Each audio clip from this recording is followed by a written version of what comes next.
أستغفر الله العظيم الذي لا إله إلا هو الحي القيوم أتوب إليه. أستغفر الله العظيم الذي لا إله إلا هو الحي القيوم أتوب إليه. أستغفر الله العظيم الذي لا إله إلا هو الحي القيوم أتوب إليه. أعوذ بالله من الشيطان الرجيم. بسم الله الرحمن الرحيم. السلام عليكم ورحمة الله وبركاته. إلى حضرة النبي محمد رسول الله صلى الله عليه وسلم وإلى كافة المسلمين جميعا شيء الله لهم الفاتحة. أعوذ بالله من الشيطان الرجيم. بسم الله الرحمن الرحيم. الحمد لله رب العالمين الرحمن الرحيم مالك يوم الدين إياك نعبد وإياك نستعين اهدنا الصراط المستقيم صراط الذين أنعمت عليهم غير المغضوب عليهم ولا الضالين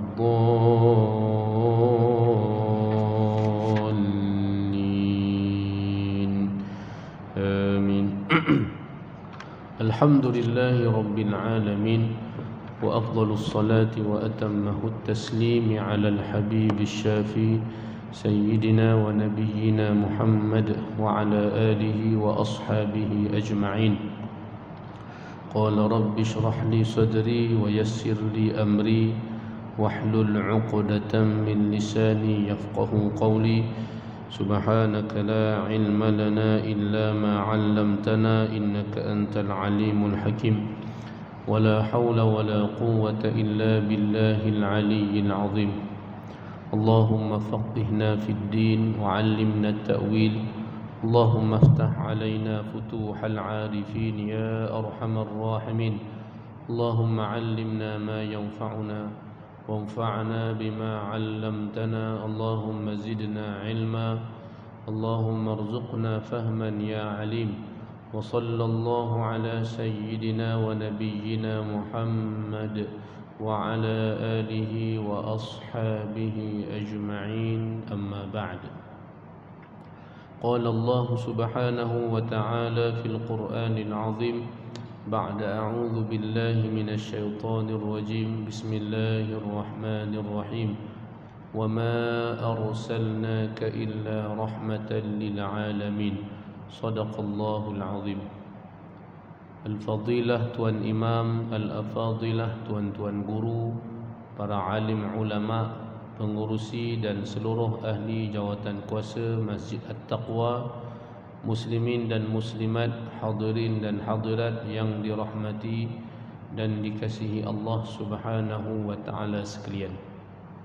Alhamdulillah, pertama-tamanya marilah sama-sama kita bersyukur kehadrat Allah Subhanahu wa taala kerana dengan limpahan izin kurniaan Allah Subhanahu wa taala pada malam yang penuh dengan kemuliaan ini, tempat yang dimuliakan Allah Subhanahu wa taala, saat yang insya-Allah kita sama-sama melaksanakan ibadah kepada Allah Subhanahu wa taala.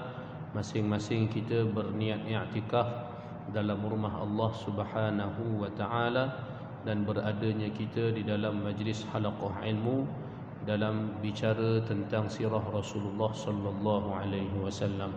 Insya-Allah tuan-tuan muslimin para jemaah sekalian, seperti biasa marilah sama-sama terlebih dahulu sebelum kita membicarakan sirah Nabi sallallahu alaihi wasallam ini, kita sama-sama basahkan lidah berselawat kepada baginda Rasul sallallahu alaihi wasallam. Mudah-mudahan majlis kita ianya mendapat keberkatan dan limpahan rahmat daripada sisi Allah Subhanahu wa taala insya-Allah. Amin ya rabbal alamin. إن الله وملائكته يصلون على النبي يا أيها الذين آمنوا صلوا عليه وسلموا تسليما اللهم صل على سيدنا محمد وعلى آل سيدنا محمد اللهم صل على سيدنا محمد وعلى آل سيدنا محمد اللهم صل على سيدنا محمد وعلى آل سيدنا محمد اللهم صل على سيدنا محمد وعلى آل سيدنا محمد اللهم صل على سيدنا محمد وعلى آل سيدنا محمد اللهم صل على سيدنا محمد وعلى آل سيدنا محمد اللهم صل على سيدنا محمد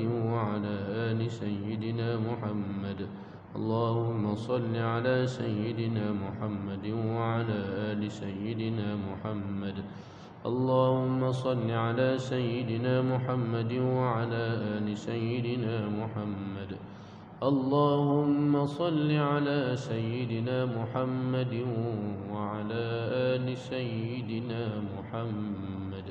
Alhamdulillah. Mudah-mudahan selawat yang dipanjatkan diterima Allah Subhanahu wa taala, insya-Allah. Amin ya rabbal alamin. Menerusi kitab Rahiqul Makhtum karangan Syekh Safiyur Rahman Al-Mubarakfuri rahimahullahu taala wa nafa'ana Allah bi'ulumihi fid darain amin. Yang ada kitab boleh buka pada muka surat 301 pada tajuk Sidang Perundingan. Sidang perundingan iaitulah Nabi SAW mengadakan perundingan dengan para sahabat baginda ridwanullahu taala alaihim ajma'in untuk bersiap sedia berhadapan dengan tentera musyrikin Mekah dalam peristiwa perang Badar. Melihat kepada perkembangan yang berbahaya dan menggemparkan ini, maka dengan segera Rasulullah sallallahu alaihi wasallam mengadakan sidang perbincangan ketenteraan peringkat yang tertinggi. Peringkat yang tertinggi ini maknanya ianya hanya dihadiri oleh pemimpin-pemimpin daripada kalangan kaum masing-masing ataupun daripada kalangan wakil daripada Ansar, wakil-wakil daripada Ansar dan juga wakil-wakil daripada kalangan Muhajirin. Dalam sidang ini baginda Rasulullah sallallahu alaihi wasallam menjelaskan tentang situasi yang mulai genting. Situasinya muslimin, para jemaah sekalian, iaitulah bala tentera daripada kalangan musyrikin Quraisy Mekah seramai 1000 orang yang asalnya 1300 orang, akan tetapi tengah-tengah perjalanan 300 orang daripada Bani Mudar mereka tarik diri apabila mendapat surat daripada Abu Sufyan bahawasanya rombongan dagang itu terselamat. Abu Sufyan dia melalui jalan yang lain dan akhirnya selamat daripada mereka berhadapan dengan tentera Rasulullah sallallahu alaihi wasallam. Maka diutus surat kepada Abu Jahal, dan Abu Jahal apabila menerima surat tersebut, surat itu disuruhnya Abu Jahal dan pasukan tentera patah balik. Akan tetapi kerana keangkuhan dan juga kerana dendam kesumat Abu Jahal yang sangat tinggi kepada Nabi sallallahu alaihi wasallam dan juga orang-orang Islam, dia berkeras untuk meneruskan perjalanan berhadapan ataupun menghadapi tentera Islam di Badar, untuk berperang di Badar. Dan Nabi SAW bila mendapat tahu berita bahawasanya pasukan tentera musyrikin yang seramai 1000 orang itu bahkan juga cukup lengkap dengan kelengkapan perang. Subhanallah, mereka iaitulah pimpinan Nabi SAW cuma bilangannya 313 orang. yang tidak cukup dengan kelengkapan yang lengkap. Cuma ada 2 ekor kuda sahaja bersama dengan pasukan tentera muslimin. Begitu juga kelengkapan peperangan bukanlah ianya sesuatu yang lengkap. Akan tetapi bila dapat tahu berita tentera musyrikin sedang mara, maka tidak dapat tidak pasukan Nabi SAW mesti menghadapi situasi ini. Sebab nak patah balik ke Madinah Al-Munawwarah, patah balik belum tentu orang Mekah mereka juga patah balik.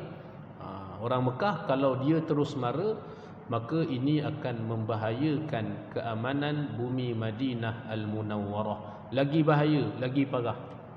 Jadi tak dapat tidak Rasulullah sallallahu alaihi wasallam perlu berhadapan dengan pasukan tentera musyrikin yang bilangannya lebih besar berkali-kali ganda berbanding dengan persiapan yang mereka lakukan. Iaitulah hanya untuk mereka ini menawan ataupun menyekat pasukan dagang yang sekitar 40 orang lelaki sahaja yang menjaga 40 ekor unta yang syarat dengan barang dagangan. Jadi Nabi SAW pun jelaskan kepada sahabat-sahabat Nabi ridwanullah ta'ala alaihim ajma'in situasi yang genting ini. Situasi ini memang sangat genting lah tuan-tuan. Memang mereka ni bakal berhadapan dengan peperangan yang sebenar. Maknanya memang sama ada hidup ataupun mati. Kalau ikut logik akalnya 300 lawan dengan 1000. Bayangkanlah muslimin para jemaah sekalian. Jadi di situ baginda Rasulullah sallallahu alaihi wasallam bertukar-tukar pandangan ataupun pendapat dengan semua anggota tenteranya serta pimpinan-pimpinannya. Maka tatkala itu ada daripada kalangan sesetengah mereka mula timbul rasa kecut dan mereka amat takut jika terjadinya pertumpahan darah. Mereka inilah yang disebutkan oleh Allah Subhanahu wa taala dalam firman-Nya, kama akhrajaka rabbuka min baitika bil haqq wa inna fariqan minal mu'minina lakarihun yujadilunaka fil haqqi ba'dama tabayyana ka'annama yusaquna ilal mauti wa hum yanzurun. Sebagaimana Tuhanmu mengeluarkanmu dari rumahmu untuk pergi berperang dengan kebenaran juga, sedang sebahagian dari orang-orang yang beriman itu sebenarnya tidak suka turut berjuang. Mereka membantahmu tentang kebenaran berjihad setelah nyata kepada mereka kemenangan yang engkau janjikan, seolah-olah mereka dihalau kepada kematian, sedang mereka melihat sebab-sebabnya. Surah Al-Anfal ayat 5 hingga ayat 6. Bagaimana Allah Subhanahu wa taala menggambarkan ada sesetengah daripada kalangan mereka yang timbul rasa takut, timbul rasa kecut kalau benar-benar terjadinya pertumpahan darah. Adapun daripada kalangan pimpinan-pimpinan tentera, pemimpin-pemimpin tentera, yang ni nak sebutkan muslimin pada jemaah sekalian betapa pentingnya peranan pemimpin pada saat kita ini menghadapi apa-apa situasi lah, situasi terutamanya situasi yang genting. Sebab tu kalau pemimpin itu baik, insya-Allah yang lain pun mudah-mudahan jadi baik. Demikian juga kalau pemimpin itu pemimpin yang berani, insya-Allah yang lain pun insya-Allah akan turut jadi berani sama. Ni dia punya peranan lah. Peranan yang disebutkan sebagai peranan pemimpin kepada masyarakat. Adapun pimpinan-pimpinan ketenteraan yang mana mereka ni memang dipilih khusus oleh baginda Rasulullah sallallahu alaihi wasallam. Mereka menunjukkan sikap yang sangat positif daripada kalangan wakil muhajirin, pimpinan-pimpinan wakil muhajirin. Antaranya iaitulah Sayyidina Abu Bakar As-Siddiq radhiyallahu anhu. Sayyidina Abu Bakar As-Siddiq radhiyallahu anhu dia bangun memberikan pandangannya dan menunjukkan sikap yang baik. Maknanya bersetuju bersama dengan Rasulullah sallallahu alaihi wasallam. Memang Sayyidina Abu Bakar ni tuan-tuan, di mana sahaja, bila masa sahaja, bila dan di mana dia akan senantiasa bersama dengan Rasulullah sallallahu alaihi wasallam. Senantiasa dia akan mendukung dan menyokong baginda Nabi sallallahu alaihi wasallam. Memang senang tuan-tuan, memang mudah. Kalau ada pembantu yang seperti Sayyidina Abu Bakar, memang timbalan, memang peranan dia memang selalu kena support. Dia jangan timbalan ni dia cuba nak lawan, cuba nak jatuhkan, memang habislah yang atas tu. Kalau peranan dia tu tak digunakan dengan sebaiknya, sebab tu yang atas tu kena pilih dia punya timbalan dia yang sebaiknya, yang betul. Bagaimana Nabi sallallahu alaihi wasallam kan, apabila Rasulullah sallallahu alaihi wasallam berada pada mana-mana situasi pun tuan-tuan, dalam situasi antara situasi yang genting yang pernah dihadapi oleh Rasulullah sallallahu alaihi wasallam dalam peristiwa Isra' Mi'raj. Ketika itu ada sebahagian, ada daripada kalangan orang muslimin pun mereka mula mencurigai Nabi sallallahu alaihi wasallam, dan mereka pergi cari Sayyidina Abu Bakar. Masa ketika itulah Sayyidina Abu Bakar As-Siddiq radhiyallahu anhu membenarkan Nabi sallallahu alaihi wasallam. Jadi peranan Sayyidina Abu Bakar ni memang pada saat genting dia akan bersama dengan Nabi. Senantiasa dia bersama dengan Rasulullah sallallahu alaihi wasallam. Dalam peristiwa Nabi sallallahu alaihi wasallam di Hudaibiyah. Tuan-tuan kalau pergi Mekah biasa akan dibawa ke Hudaibiyah. Akan diceritakan oleh para mutawif tentang peristiwa Hudaibiyah. Jadi bagaimana Nabi sallallahu alaihi wasallam mengadakan perjanjian Hudaibiyah itu, ada sesetengah daripada kalangan sahabat tak puas hati dengan isi kandungan perjanjian. Tak puas hati bukan biasa-biasa, betul-betul tak puas hati. Antara yang tidak puas hati dengan keputusan Nabi sallallahu alaihi wasallam iaitulah orang kuat baginda Nabi SAW, Sayyidina Umar Al-Khattab radhiyallahu anhu. Antara yang betul-betul tak puas hati, dan dia cakap depan-depan dengan Nabi SAW, dipersoalkan beberapa soalan ke atas Rasulullah sallallahu alaihi wasallam. Tapi lepas tu jumpa dengan Sayyidina Abu Bakar. Jumpa Sayyidina Abu Bakar, tuan-tuan, settle. Sayyidina Abu Bakar sebut kepada Sayyidina Umar Al-Khattab radhiyallahu anhu, berpegang teguhlah kamu dengan keputusan Nabi sallallahu alaihi wasallam sampai kamu mati. Itu Sayyidina Abu Bakar peranannya kepada Rasulullah sallallahu alaihi wasallam, menyokong kuat Nabi. Memang peranan yang kita sebut juga sebagai timbalan ni tuan-tuan, sebagaimana Sayyidina Abu Bakar ni, dia peranan yang sangat luar biasa. Selain daripada sahabat Nabi, sememangnya dia orang yang mulia di sisi Nabi, tapi peranan timbalan Rasulullah sallallahu alaihi wasallam memang ianya adalah peranan yang sangat besar. Jadi kita tengok kalau seorang pemimpin hebat dia tuan-tuan, antaranya kerana hebatnya timbalannya. Jadi timbalan ni memang kena support selalu. Dia tak boleh lawan, kalau lawan habis pemimpin tu. Ini peranan Sayyidina Abu Bakar As-Siddiq radhiyallahu anhu. Satu positif. Kemudian Sayyidina Umar Al-Khattab radhiyallahu anhu, dia pula bangun bercakap dan menunjukkan sikap yang baik, positif juga bersama dengan Nabi sallallahu alaihi wasallam. Maknanya tak dapat tidak, perang. Nabi SAW kata perang. Walaupun tak cukup kelengkapan. Nabi SAW nak tengok ni pandangan-pandangan sahabat ni. Sebab ada yang mula nak tarik diri, ada yang mula yang kecut sebagainya. Kemudian bangun pula Sayyidina Al-Miqdad bin Amru radhiyallahu anhu. Lalu dia berkata, tuan-tuan muslimin, para jemaah yang dirahmati dan dikasihi Allah Subhanahu wa taala sekalian.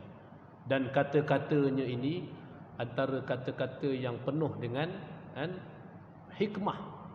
Kata yang kita sebut sebagai agak terpukau kepada sahabat-sahabat yang lain. Kata Sayyidina Miqdad bin Amru radhiyallahu anhu, "Ya Rasulullah, imdi lima araka Allah, fanahnu ma'aka. Wallahi la naqulu laka kama qalat banu Israil li Musa, fadhhab anta wa rabbuka faqatila inna hahuna qa'idun. Walakin idhhab anta wa rabbuka faqatila inna ma'akuma muqatilun." Dalam bahasa Arabnya, maksudnya disebut kepada Nabi SAW, "Wahai Rasulullah sallallahu alaihi wasallam, teruskan apa yang Allah Subhanahu wa taala perlihatkan kepadamu." Kalau itu maknanya kalau peperanganlah yang Allah Subhanahu wa taala lorongkan jalannya kepadamu, maka ikut yang itu. Kalau memang peperangan, sebab memang perang, siapa nak perang kan? Maknanya sama ada hidup ataupun mati. Tapi kalau yang itu yang Allah Subhanahu wa taala lorongkan kepada Nabi sallallahu alaihi wasallam, maka jalanlah, kata Miqdad bin Amr kan. Teruskan apa yang Allah Subhanahu wa taala perlihatkan kepadamu dan kami akan bersamamu, kata Miqdad bin Amr. Demi Allah, kami tidak akan mengatakan kepadamu sebagaimana Bani Israel berkata kepada Nabi Musa alaihi salam, "Idhhab anta wa rabbuka faqatila inna hahuna qa'idun." Ini kata-kata Bani Israel kepada Nabi mereka, iaitulah Nabi Musa alaihi salam. Setelah Allah Subhanahu wa taala menyelamatkan mereka Bani Israel dengan wasilah ataupun dengan pimpinan Nabi Musa alaihi salam, dahlah terbelah laut.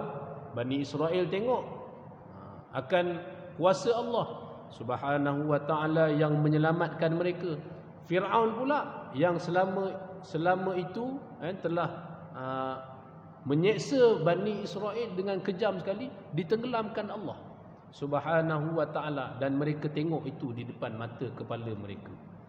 Dan pada saat ketika Nabi Musa alaihi salam mengajak mereka untuk membebaskan bumi Palestin, jihad di jalan Allah Subhanahu wa taala, pada saat ketika itu apa mereka jawab kepada Nabi Musa alaihi salam dengan biadabnya? Ini biadablah tuan-tuan.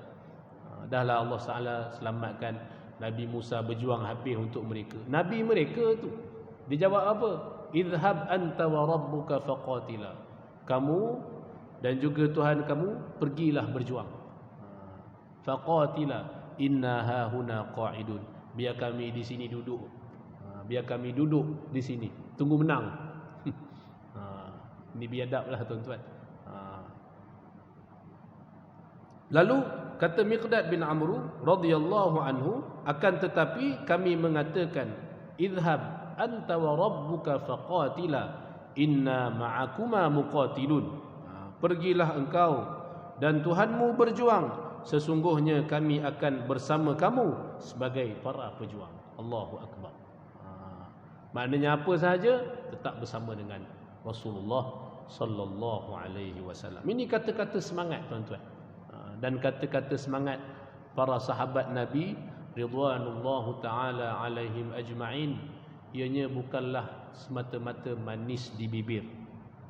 Kadang-kadang ada orang tuan-tuan kan, mulut kan, dia punya manis mulut dia kadang-kadang tak sama dengan perbuatan.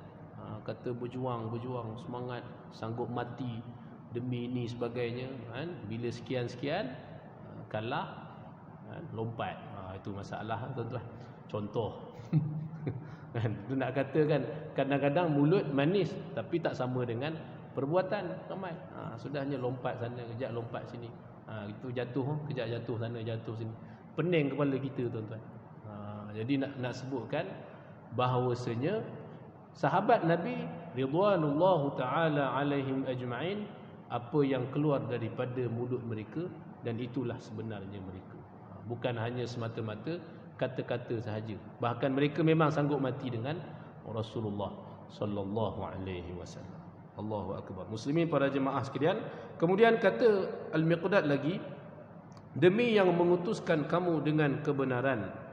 Kalau engkau membawa kami bergerak ke Barq al-Ghimad sekalipun, nescaya kami akan sanggup mengharunginya bersama kamu sehingga kita sampai ke sana. Lalu Rasulullah sallallahu alaihi wasallam memujinya dan berdoa kebaikan untuknya. Miqdad bin Amr radhiyallahu anhu. Itulah 3 orang pemimpin daripada kalangan Muhajirin yang merupakan kumpulan minoriti di kalangan pasukan itu.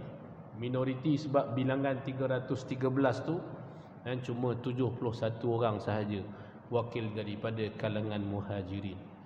Yang lain pergi mana? Kan sebab memang bukan tujuan keluar tu nak perang. Kan? Bukan tujuan keluar tu nak pergi berperang. Memang semata-mata tujuannya nak menyekat pasukan dagang.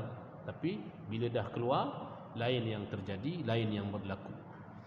Jadi bilangan mereka memang tak ramai tuan-tuan daripada kalangan wakil Muhajirin. Tapi nak perang ni yang ramainya adalah wakil daripada Ansar, yang bilangannya baki daripada 71 tu, sekitar 230 wakil daripada kalangan Ansar. Justru itu Rasulullah sallallahu alaihi wasallam ingin sekali untuk mendengar pandangan pemimpin-pemimpin Ansar, kerana mereka lah yang mewakili anggota yang terbanyak. Majoriti dalam 313 tu adalah wakil daripada Ansar. Dan bebanan peperangan itu akan terpaksa dipikul oleh mereka. Sedangkan teks perjanjian Aqabah pula tidak memastikan mereka berperang di luar kampung halaman mereka. Jadi tuan-tuan muslimin para jemaah sekalian, ini antara yang memang sangat penting untuk didengar oleh baginda Nabi sallallahu alaihi wasallam, iaitu suara wakil daripada pemimpin Ansar. Macam mana pula pandangan mereka? Kalau pandangan daripada kalangan Muhajirin semuanya positif, alhamdulillah.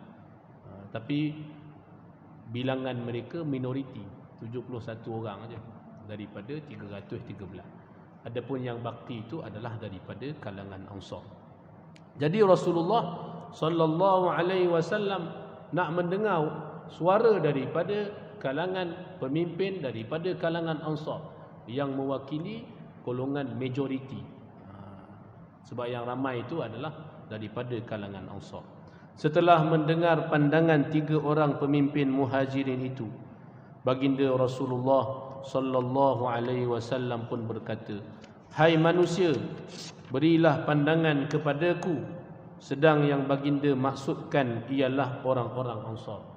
Makna yang Nabi SAW sebutkan selepas 3 orang daripada kalangan Muhajirin itu memberikan pandangan, tiba-tiba Rasulullah sallallahu alaihi wasallam menyebutkan, "Ashiru alayya ayyuhan nas," wahai manusia, berikanlah pandangan kepadaku. Tapi maksud Nabi adalah kepada wakil Ansar.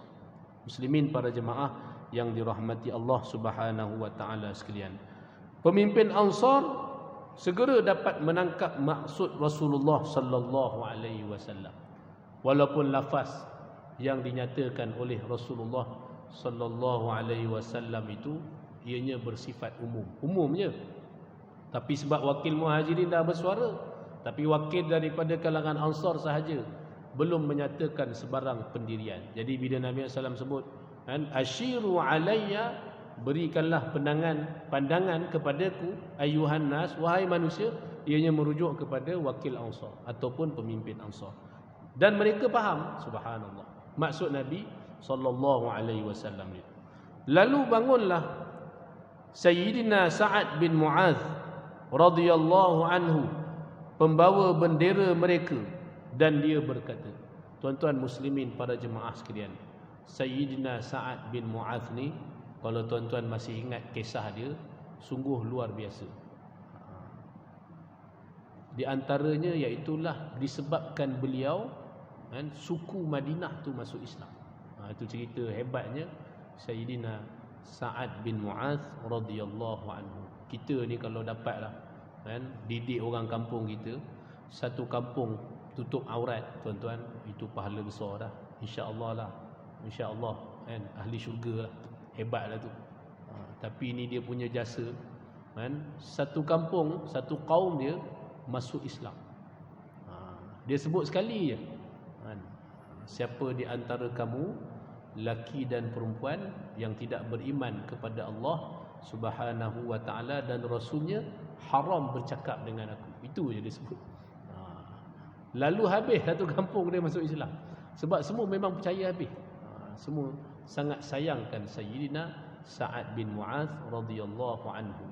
Jadi bila Sayyidina Sa'ad bin Mu'adh dia bersuara, tuan-tuan, bila Nabi SAW minta pandangan tu, yang bercakap itu dia. Subhanallah. Memang peranan dia lah, yang kita sebut di awal tadi, peranan pemimpin. Kalau baik pemimpin, yang dipilih itu pemimpin yang baik, benar akhlaknya, baik akhlaknya, budi bicaranya benar sebagainya, insya-Allah yang bawah-bawah pun insya-Allah jadi baik, ikut baik sama, tuan-tuan, insya-Allah. Tapi kalau yang dipilih itu yang haru biru sebagainya, takut-takut yang bawah pun ikut samalah jadi haru biru, tuan-tuan. Wal iyazu billahi min dzalik. Itulah kisahnya kan, melompat tidak sudah. Balik-balik cerita lompat tadi. Baik, tuan-tuan muslimin para jemaah sekalian, lalu Sayyidina Sa'ad bin Mu'adh, pembawa bendera mereka, berkata, demi Allah, bagaikan engkau maksudkan kepada kami ya Rasulullah sallallahu alaihi wasallam. Memang benarlah telahan dia. Jawab baginda Nabi sallallahu alaihi wasallam, ajal. Ajal maknanya benar. Jawab baginda Nabi sallallahu alaihi wasallam. Kemudiannya Sayyidina Mu'adh pun berkata, faqad amanna bik fasaddaqnak wa syahidna an ma ji'na bihi huwal haqq. Kata Sayyidina Mu'adh radhiyallahu anhu, sesungguhnya kami telah beriman denganmu wahai Rasulullah, dan kami membenarkanmu. Kami mempersaksikan bahawa apa yang engkau bawa adalah benar. Untuk itu kami telah memberikan perjanjian kami kepadamu untuk dengar dan patuh wahai Rasulullah sallallahu alaihi wasallam. Muqaddimah dia, tuan-tuan, dah positif lah kan? Lalu dia pun menyebutkan, wahai Rasulullah sallallahu alaihi wasallam, teruskan hasratmu demi yang mengutuskan kamu dengan kebenaran. Kalau engkau bawa kami kepada lautan ini, lalu engkau harunginya, nescaya kami akan harunginya bersamamu. Tidak seorang jua daripada kami yang akan ketinggalan.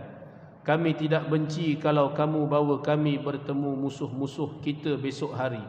Sesungguhnya kami ini orang yang cekal dalam peperangan dan benar dalam pertemuan. Mudah-mudahan Allah Subhanahu wa ta'ala tunjukkan kepadamu tentang kami yang dapat mententeramkan engkau. Maka silakan bergerak bersama kami di atas keberkatan Allah Subhanahu wa ta'ala. Demikian kata-kata yang dikeluarkan oleh Sayyidina Sa'ad bin Mu'adh radhiyallahu anhu, mewakili suara Ansar, mewakili pemimpin daripada kalangan Ansar. Maknanya bersama dengan Nabi sallallahu alaihi wasallam, bersetuju dengan apa sahaja keputusan Nabi sallallahu alaihi wasallam, hatta iaitulah peperangan sekalipun. Dalam satu riwayat menyebutkan bahawa Sayyidina Sa'ad bin Mu'adh radhiyallahu anhu berkata kepada Rasulullah sallallahu alaihi wasallam, ini dalam riwayat yang lain disebutkan, boleh jadi engkau bimbang orang-orang Ansar berpandangan mereka berhak tidak membantumu kecuali di kawasan kampung halaman mereka sahaja. Sebagai mewakili orang Ansar, aku nyatakan kepadamu, pergilah ke mana yang kamu suka, hubungilah siapa yang kamu suka, dan putuslah hubungan dengan siapa yang kamu suka. ambillah harta kami sebanyak mana yang kamu suka. Berilah kepada kami apa yang kamu suka. Tetapi kami lebih suka engkau mengambil daripada kami berbanding engkau meninggalkannya untuk kami. Apa sahaja yang diperintahkan kepada engkau, maka urusan kami tetap mengikut perintahmu. Demi Allah, jika engkau bergerak sehingga sampai ke Bar Al-Ghimad, nescaya kami akan bergerak maju bersamamu. Demi Allah, kalau engkau bentangkan lautan ini kepada kami, lalu engkau seberanginya, nescaya kami akan menyeberanginya bersamamu.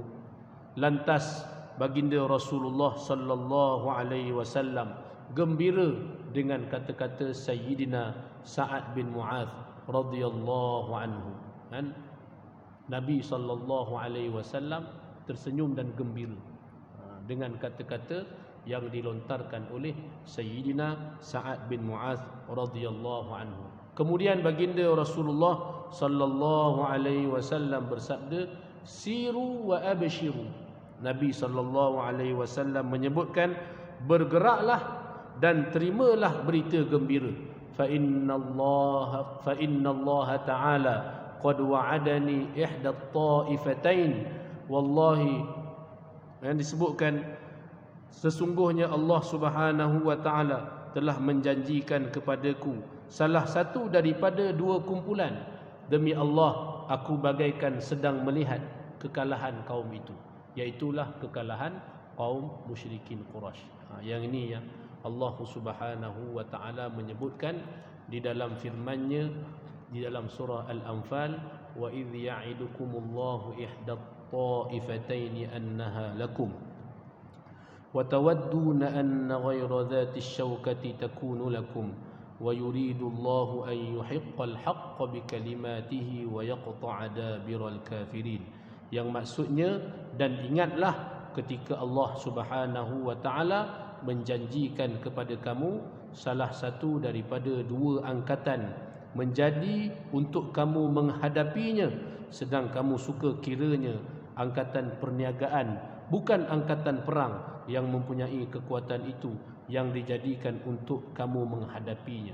Padahal Allah Subhanahu wa taala menghendaki untuk menetapkan yang benar agama Islam dengan kalimah-kalimahnya.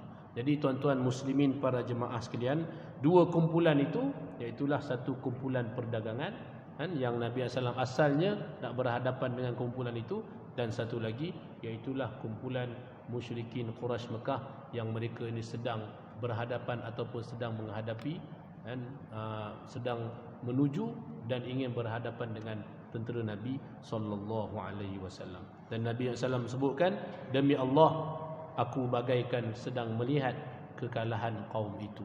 Ini antara yang disebutkan oleh Rasulullah sallallahu alaihi wasallam, janji Allah Subhanahu wa taala akan kemenangan yang bakal mereka dikurniakan oleh Allah Subhanahu wa taala.